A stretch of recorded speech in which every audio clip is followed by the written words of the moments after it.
Mecca High. Want to finish the saying? Anybody? Mecca High. Mecca High. Mecca Heiny Ho. Yes, thank you. Finally, make a Heiny Ho. And I know some of you might not know what that means. I know Stevie Bongrips doesn't know what that means. Let me fill you in. That is Herman translation for what is going on. It is Andy coming to you on a Tuesday to talk some NHL. You guys know how it works. Tuesdays, Thursdays, Saturdays, we have big slates and tons of potential sniffs to parse through. And it's always a little bit easier when Monday sniffs go relatively well, which they did, but I'm not going to just sit here and be a Barry Horowitz, start patting myself on the back. There's going to be good Mondays, there's going to be bad Mondays, there's going to be blue Mondays. Good to see some line combos hit. And now we will look directly at Tuesday. Now, one of the beautiful things about Tuesday is when you have a big slate, we get to return to a place where, I don't know, it's treated us relatively well. We could all thank that person who brought it back up. I'll start with this until it loses, and that's to both teams to score 2+.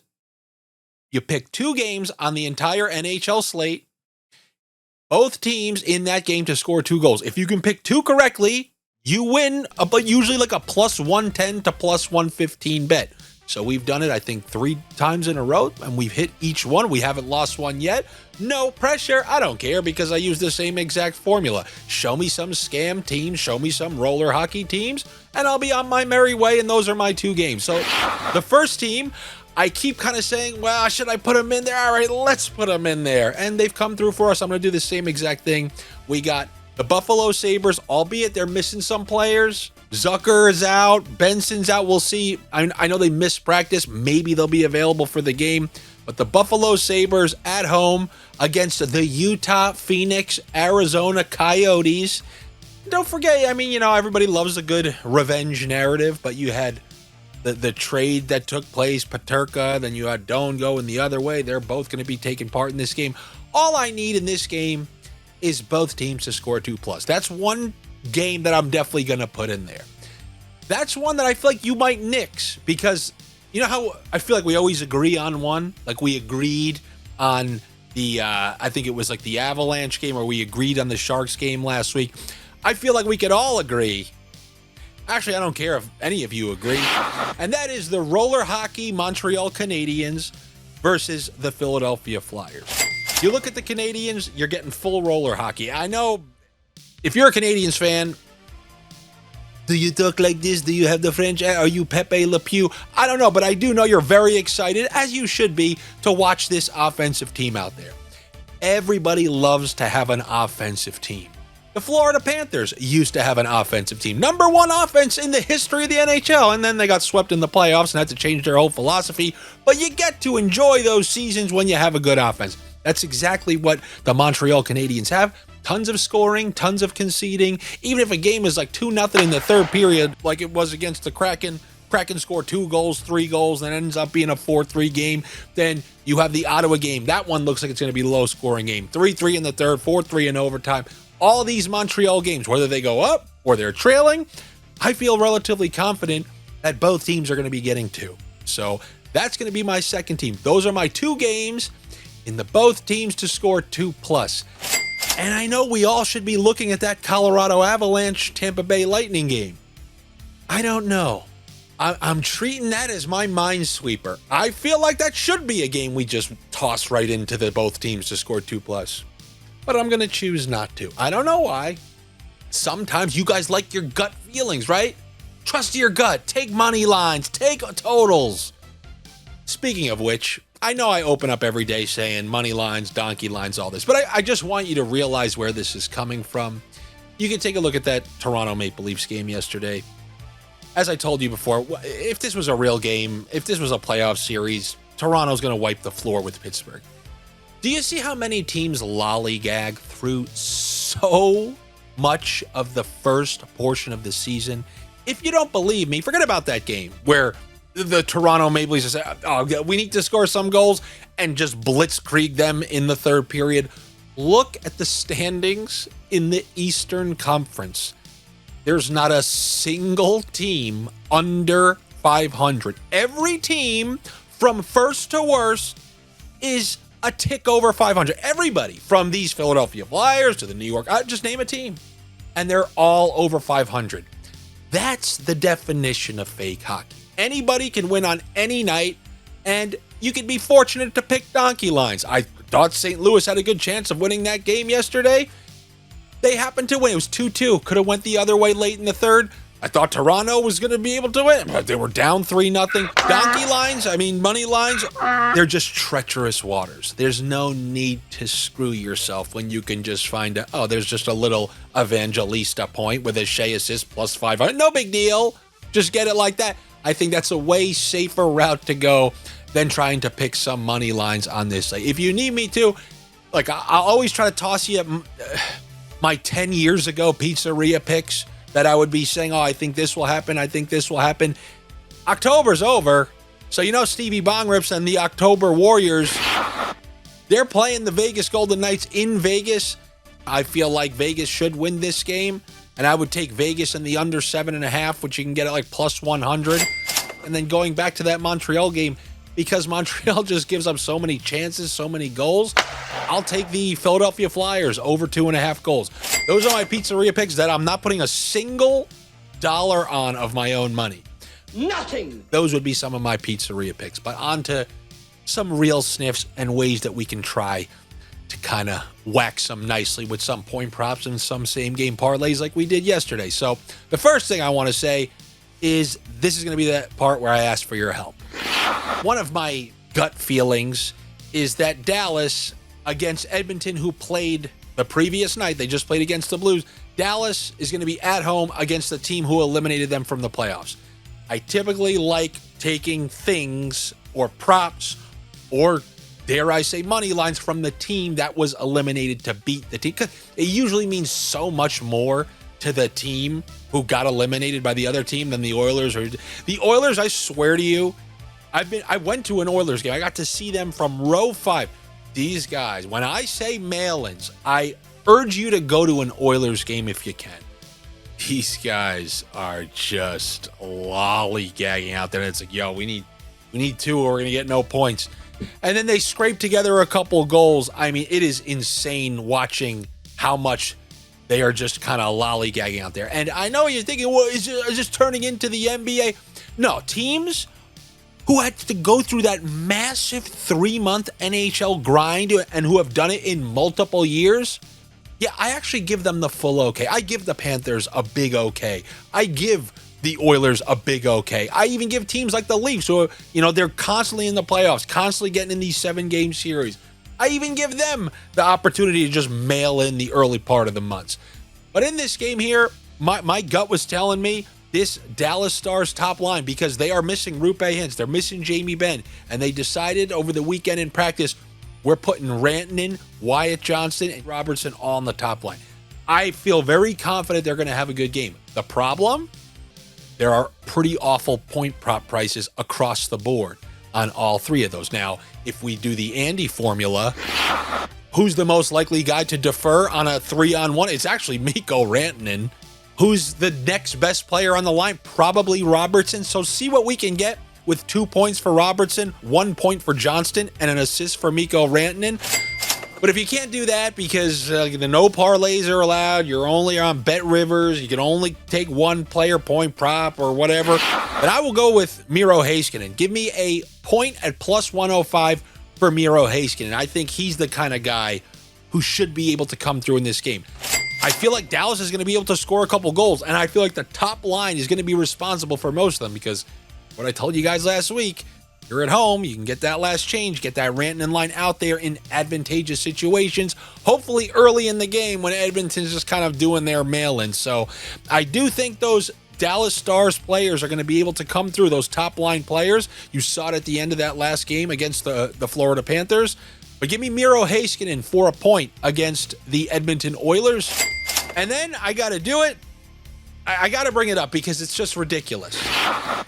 Guy has 10 points in 12 games, scored 2 goals in the last game, is on the top power play, gets tons of time, plays half of overtimes. It's Matthew Schaefer coming in at plus 130, 135 once again. I don't know how it's possible. I feel like I've brought him up 3 videos, and he's missed 2 of the 3 videos. He has 10 points in 12 games. So I don't know if we want to keep the bad luck thing going on, but this is an incredible point prop value. I mean, look at some of the best defensemen in the league. How many points did Roman Josi have in the first 6 or 7 games? I mean, Matthew Schaefer, he's kind of hitting at that clip, but because he's a rookie, because he's 18, I don't exactly know why, but he's priced at plus 135. And that's one I'm going to take because I don't see a ton of point prop values. I see good ones, decent ones, minus 105s, minus 100s, minus 110s. But as far as like the plus 120s, plus 130s, it's Schaefer that stands out to me. So give me Matthew Schaefer, who is incredibly easy to pair up with one of his power play line mates. You got Matthew Schaefer there, and then you got that Matt Barzal assist. The same exact way we're taking the Evangelista point with the Brady Shea assist. This time we're just going to do it the flip way. We're going to take the point for the defenseman in Matthew Schaefer and the assist for Matt Barzal, who loves passing, plays with Bo Horvat, is always looking to set somebody up. So I will go with the assist for Barzal and the point for Matthew Schaefer. And then we will go all the way from New York to New York, where the New York Rangers will be taking on the Carolina Hurricanes. The New York Rangers are going to be making their way back from a West Coast trip, so if you're to believe the folklore, this should be a slow start, a slow game for the New York Rangers. We'll see what happens there. The Rangers have been playing these low-event games. They've been playing very good defense, just getting enough goals to squeeze out some wins. Not looking very impressive in the process, but you know, you just start to string together some wins early, and you're right in the mix with everybody else from worst to first, being over 500, which the Rangers are, and they're playing the Carolina Hurricanes, who for the first time, they're breaking up the top line. No more Ehlers. This is good, by the way. When you're a team with Stanley Cup playoff aspirations, you see Florida do this all the time. You need to be able to go to different looks, because if it's a playoff series and they're locking you down with like a shutdown unit, you got to be able to just break things up. Okay, well, that's not working. Put this guy up, move this guy down. You see it all the time with Reinhart, Verhaeghe, and you kind of see it a decent bit with the Carolina Hurricanes. The problem is they haven't had as many interchangeable stars, but they're starting a little bit. You know, now they got Ehlers up in there. They're sending Ehlers down to line 2, and they're putting Svechnikov up on the top line with Sebastian Aho. And Svechnikov, who has 3 points in his last 3 games after having a bagel the entire time buried on the 4th line. But Andrei Svechnikov, who's starting to feel it a little bit, playing on a line with Aho, and I believe Taylor Hall, who's going to be getting top power play time. He's coming in at an even plus 100, and I like that point prop. Give me the plus 100 point for Andrei Svechnikov, and I'm going to use the defenseman again. Yes, go ahead. You can add Sebastian Aho, and that's going to add, I don't know, plus 30 or 40 to it. You can get them both for plus 150. I would way rather take a shot for Svechnikov for a point and Sean Walker, the fill-in power play 1 defenseman, for an assist.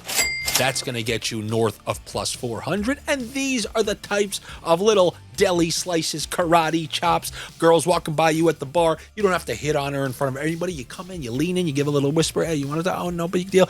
Just do it. It's a little deli slice. That's what we're doing. A little deli slice. Let's take a little deli slice on Andrei Svechnikov and Sean Walker assist. Then let's just take a quick pit stop in Colorado, because I find this rather fascinating that the Colorado Avalanche, kind of one of the best teams in the league, against a Lightning team who really struggled to start. They were bottom of the East. They've scraped together some wins. Not convincing wins. The power play isn't playing well right now. They just inserted Hagel to that top power play. Unfortunately, this time around, we couldn't sneak one by them. His point on the road still coming in at like minus 155. But what I'm going to do here, I know this is going to kill you. Starts with a minus, but this is an exception you might want to make. I tell you, anytime you can take Braden Point and Jake Gensel for plus money, you just do it. Put it in there, do it. And by the way, you want to put in Larkin Raymond, I have no problem with that. You can do it any single night ever, as long as both of those guys are in the plus money. But Nikita Kucherov and Braden Point, if you get them at a minus 105, I'm taking it. Okay, I'm fine with it. Who knows? And if your sportsbook gives you way worse odds, then you just take the Braden Point. I hate saying that. The Braden Point. with a Nikita Kucherov assist. But if you happen to have Bet365 or any other sportsbook that gives you Kucherov and point for a point, then take it at minus 105. I'm taking it with a smile. I don't care. Once in a while, if I'm going to eat a minus, it's going to be for both of those guys. Not some money line. Not some donkey line at minus 105 where I feel good about this minus 105. So give me Nikita Kucherov and Braden Point both for a point. And then I just need to be there when they hit this bet. I need to be there when these, I'm going to say it, rat bastards, who should be good enough to hit a line combo. Last night, Matthew Wood and Michael Bunting hit a north of plus 400 line combo. Line 3, power play 2. They can hit a combo. They've hit that combo, I believe, in 3 straight games. They just didn't offer the Wood point. Offered the Wood point last night. And by the way, always check, like an hour before the games, they add a couple players. Wood was added, Wood, Bunting, plus 400 right there. Why can Brock Nelson and Gabriel Landeskog not register a point in the same game? It's infuriating me, and I need to be paid off on it. One of these barrages that the Avalanche have, I need to see these guys get on the score sheet. So I'm ending with that. If you like to gamble, that's the one, because they've really been doing a lot of screwing. But as I told you, when people screw me, I want my money back and more. So I'm going for my collection. The collection starts tonight. I'm running juice on what they owe me. And the collection starts tonight. So give me Brock Nelson for a point along with Gabriel Landeskog. And that is what I have for you on a busy Tuesday. Good luck to you. Better luck to me. Make sure you are subscribed here to the YouTube channel if you're enjoying these videos, if you're enjoying everything, or if you just want to do me a favor.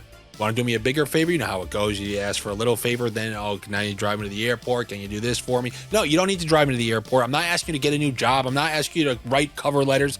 Click a couple of buttons. Click the like, click the comment, click the subscribe. And I know you got 3 hypes a week. If you did a good job, you laughed at whatever the hell I said before, give me a hype. Help this video be seen by more people. And you are always able, whenever you want, to be a minority owner of this show. You can be the lone sponsor. No Dunkaroos sponsor this show. It's only the members of the Patreon, who I'm always appreciative of, but I'll never take any crap from. So if you want to be one of the minority owners and claim you own a little piece of this air up here, you can do that over at Patreon, patreon.com/Andy Francess. I hope to see you guys over there. If not, no worries. Just give me the clicks, the free clicks over here to get that good sports betting karma, and then I will see you. It always depends how much time I can squeeze. If I can squeeze in a video for tomorrow, I will. If not, I got to tape Dave and Dan, get that out there. I will get you the next video on Thursday. But before then, I'll always show respect to those of you. They're not just minority owners around here. You have committed members of the show. Like, I'm talking about the method actors of this show, who I said, you dress like a pirate, you do an outro for my videos, it's going right on the channel, right after my damn Gabriel Landeskog and Brock Nelson line combo. So you're the man. Hope you had a great Halloween. It's always Halloween for me around here. Thank you for doing this. And anybody who ever wants to dress like a pirate and just talk about some sort of parlay, you can do an intro for my videos, you can do an outro for my videos, and I'll put it right here on the channel. Don't send me like some, you know what not to send me. You send me something like this guy right here, and you'll be featured next. Take it easy. I'll see you next time. Here's to all you parlay pirates out there. You better like and subscribe to Andy's video, or you'll walk the plank.